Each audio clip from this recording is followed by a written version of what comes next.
The government takes its national security obligations very seriously. As Prime Minister, I have overarching responsibility for national security, and today I gave a speech on the topic. I outlined how our risk and threat profile is changing, the challenges we face, and how the government is responding. Much of that is due to the rapid rise of the Islamic State of Iraq and Levant, or ISIL. Over the last 2 years, it has seized substantial territory in northern Iraq and Syria. New Zealanders will have seen the brutal and distressing methods ISIL uses, including beheading displays and mass killings.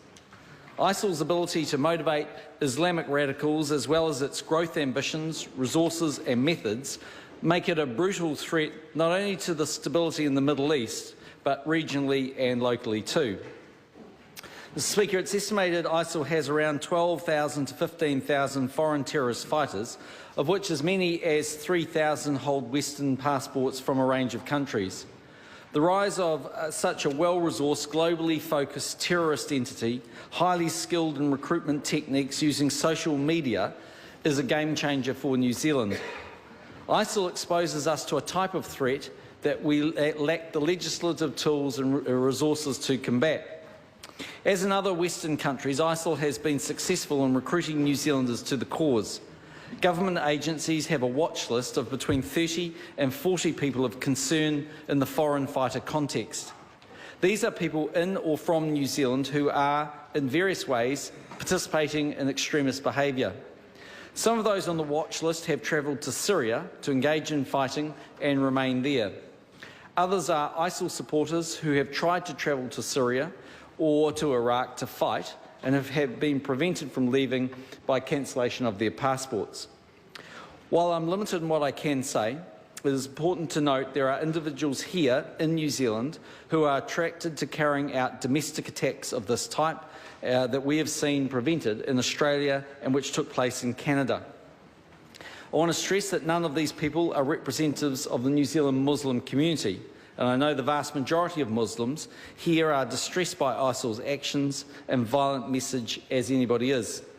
As a government, we are doing what we can to prevent New Zealanders going off to fight for ISIL and brutally killing innocent civilians in Iraq and Syria. Should they return to New Zealand fully radicalised and skilled in fighting, they will represent a significant threat to the safety of New Zealanders. So we have been cancelling people's passports where necessary. But even those radicalised New Zealanders who have been prevented from travelling are a threat to our safety and security. In addition to those on the watch list, there are another 30 to 40 people on a list of people requiring further investigation. These people could well be added to the watch list or given the all clear. We will not know that until those investigations can be properly carried out. I announced today that the Cabinet has agreed to a proposal for law changes in the short term, ones that cannot wait for a broader intelligence review required by law next year. I intend to seek broad political support to pass this very limited legislation, which I trust other parties will see as narrow and responsible. The first change is to give the Minister of Internal Affairs the ability to cancel a passport on the grounds of national security for up to 3 years. At the moment, the Minister can only do that for up to 1 year. Secondly, I intend to allow the Minister to suspend a passport or travel document for a temporary period of no more than 10 working days. This would be used where urgent action is required, but time is not available to prepare a full package of information to support a cancellation. Thirdly, the SIS will be given a $7 million funding injection across the current and next financial year to increase the number of staff it has to monitor and investigate foreign terrorist fighters. Finally, I want to update one aspect of the SIS surveillance powers. The SIS cannot generally undertake visual surveillance in a private setting or which would involve trespass onto private property.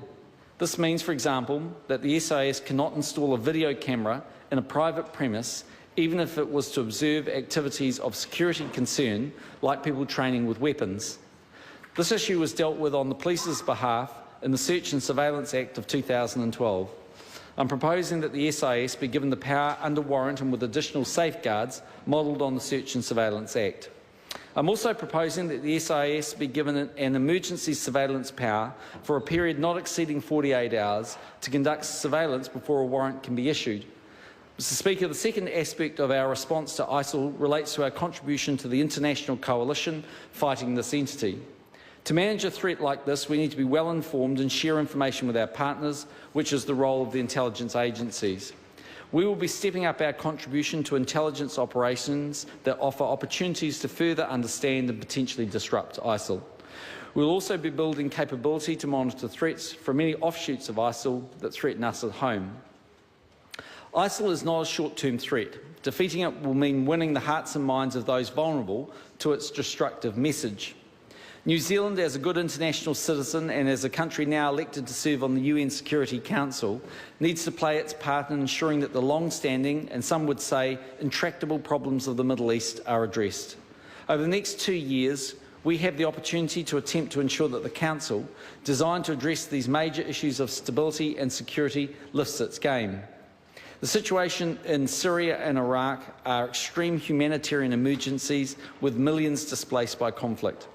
New Zealand has provided $13.5 million in aid to the region since the start of the Syrian crisis in 2011, and I'm pleased to announce a further $1 million contribution today to help refugees and the internally displaced. We will also be looking at further assistance to meet the needs of Syrian and Iraqi refugees. Moving on to assisting in building a disciplined and efficient military in Iraq, New Zealand cannot and should not fight Iraqis' battles for them. In the speech today, I ruled out sending SAS or any troops into combat roles in Iraq. Our military can and may well play a part in building the capability and capacity of the Iraqi forces. Should military personnel be deployed in Iraq, they would be behind the wire and limited to training local forces in order to counter ISIL and legitimately protect innocent people. Cabinet has asked for further advice on this training option, which will be filled by regular forces. That advice will take some time to be completed and will involve assessing how safe and secure a training location is and whether our security requirements can be met. We are talking to our long-standing partner Australia about what they are doing to help train the Iraqi forces and how we might help. New Zealand military planners will travel to the Middle East to assess the training option and then provide further information to Cabinet. We are also looking at where our military could make a contribution outside Iraq by supporting more long-standing operations where our partners have relocated resources to address ISIL. All of this will be carefully thought through before final decisions are made. As I said in the speech today, New Zealand has long been portrayed as having a benign threat environment. It gives me no pleasure to say that this is changing. New Zealanders can be sure that we are taking careful and responsible steps to protect their safety and security.